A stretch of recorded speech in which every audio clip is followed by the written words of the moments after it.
नमस्कार मंडळी, आपल्या यूट्यूब वाहिनीवर आपल्या सर्वांचे मनपूर्वक स्वागत आहे.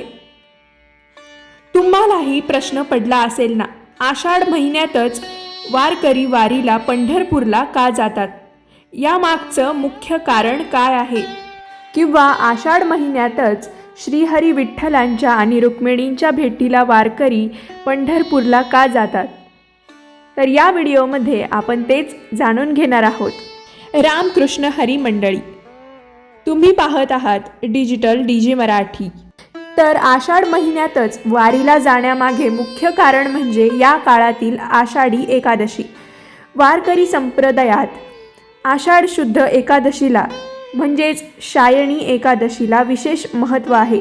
अशी श्रद्धा आहे की या दिवशी भगवान विष्णू म्हणजेच श्रीहरी विठ्ठल 4 महिन्यांसाठी योगनिद्रेत जातात. या पावन तिथीला आपल्या लाडक्या विठ्ठलाचे दर्शन घेण्यासाठी वारकरी वर्षभर वाट पाहतात आणि आषाढात पंढरपूरला दाखल होतात. तर आता आपण बघूयात वारीचा इतिहास आणि परंपरा. वारीची परंपरा अत्यंत प्राचीन आहे. संत ज्ञानेश्वर महाराजांच्या पूर्वजांपासून ही पायी यात्रा सुरू होती असे मानले जाते. तर यालाच आधुनिक स्वरूप असे की वारीला आजचे शिस्तबद्ध पालखी सोहळ्याचे रूप संत तुकाराम महाराजांचे धाकटे चिरंजीव नारायण महाराज यांनी 1685 मध्ये दिले. त्यांनी संतांच्या पादुका पालखीत ठेवून वारी नेण्याची परंपरा सुरू केली. पुढे 1832 मध्ये शिंदे सरकारच्या पदरी असलेल्या हैबतराव बाबा आरफळकर यांनी या सोहळ्याला लष्करी शिस्त आणि दिंड्यांचे नियोजनबद्ध स्वरूप दिले. वारीमध्ये शेकडो पालख्या सहभागी होतात, पण त्यातील 2 प्रमुख पालख्यांना सर्वाधिक महत्त्व आहे. या पालख्या आषाढी एकादशीच्या साधारण 15 ते 21 दिवस आधी प्रस्थान करतात, जेणेकरून आषाढी एकादशीच्या दिवशी आपल्या लाडक्या विठुरायाचे दर्शन त्यांना आरामात घेता येईल.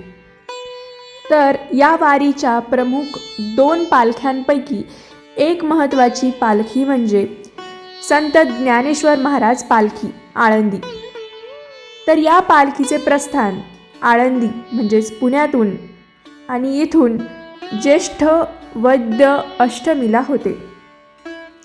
तिचा मुख्य मार्ग म्हणजे आळंदी ते पुणे, पुणे ते सासवड, सासवड ते जेजुरी, जेजुरी ते लोणंद, लोणंद ते फलटण, फलटण ते नातेपुते, नातेपुते ते माळशिरस, माळशिरस ते वाखरी, वाखरी ते पंढरपूर असा हिचा मुख्य मार्ग असतो.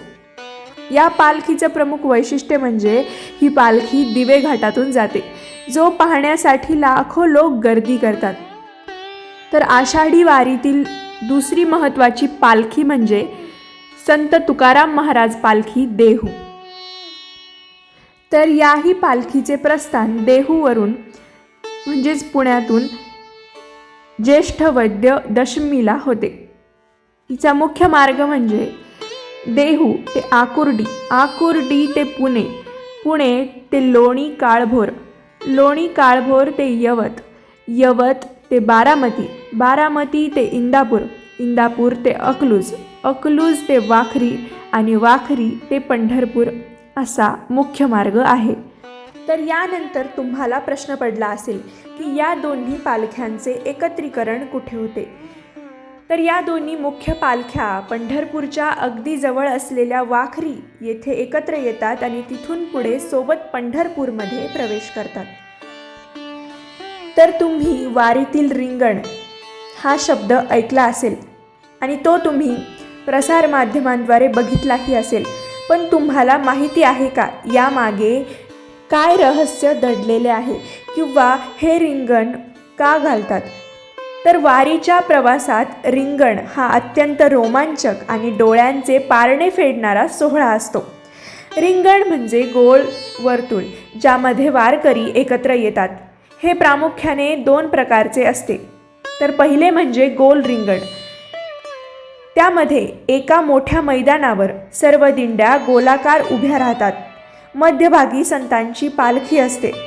या वर्तुळातून माऊलींचा अश्व म्हणजेच घोडा विनास्वार अत्यंत वेगाने धावतो.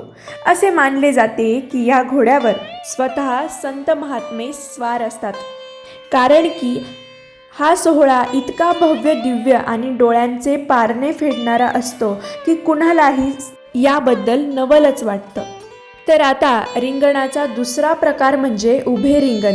यामध्ये वारकरी रस्त्याच्या दोन्ही बाजूंना उभे राहतात आणि अश्व मधून वेगाने पळतो, म्हणजेच घोडा मधून वेगाने पळतो. तर आता तुम्हाला प्रश्न पडला असेल की हे रिंगण नेमके कोणत्या ठिकाणी होते. तर त्यामध्ये काही प्रमुख ठिकाणं आहेत. ते म्हणजे चांदोबाचा लिंब, वेळापूर आणि भंडी शेगाव ही काही प्रमुख ठिकाणं आहेत.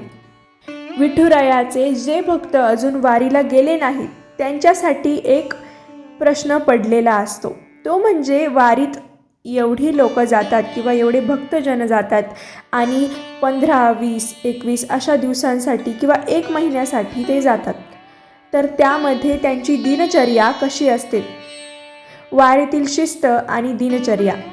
लाखो लोकांचा हा समुदाय कोणत्याही पोलीस बंदोबस्ताशिवाय स्वतःहून अत्यंत शिस्तीत चालतो. त्यांची दिनचर्या पुढील प्रमाणे असते.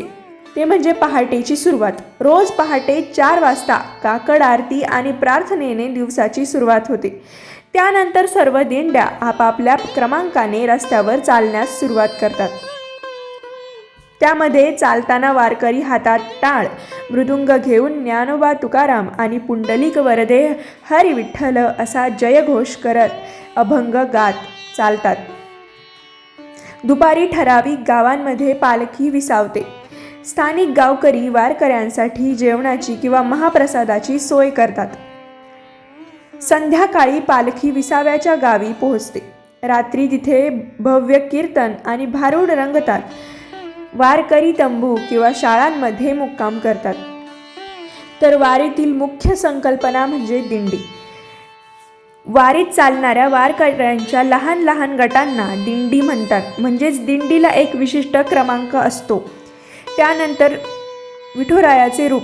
वारीत प्रत्येक वारकरी दुसऱ्या वारकऱ्याच्या पाया पडतो, कारण वारीमध्ये जातपात, श्रीमंत, गरीब असा कोणताही भेद नसतो. प्रत्येक व्यक्तीमध्ये विठ्ठल वसलेला आहे अशी भावना असते. तुम्ही जर प्रसारमाध्यमांद्वारे असणारे दिंडीचे व्हिडिओ किंवा फुगडीचे व्हिडिओ जर बघितलेले असतील तर त्यामध्ये तुम्ही हे बघितलेले असेल की जेव्हा आपण फुगडी खेळतो त्यानंतर ते एकमेकांच्या पाया पडतात. तर त्याचे हेच कारण आहे. त्यानंतर पावली. रात्रीच्या वेळी किंवा विश्रांतीच्या वेळी वारकरी देवाच्या नावाने गोलाकार फेर धरून जो नृत्य प्रकार करतात त्याला पावली म्हणतात. तर मंडळी, तुमच्या घरापासून किंवा आसपासून कोणती पालखी पंढरपूरला आपल्या विठुरायाचे दर्शन घेण्यासाठी प्रस्थान होते ते कमेंट्समध्ये नक्की कळवा. तर असेच नवनवीन व्हिडिओ घेऊन आम्ही तुम्हाला भेटत राहू. आपलीच वाहिनी डिजिटल DG मराठी.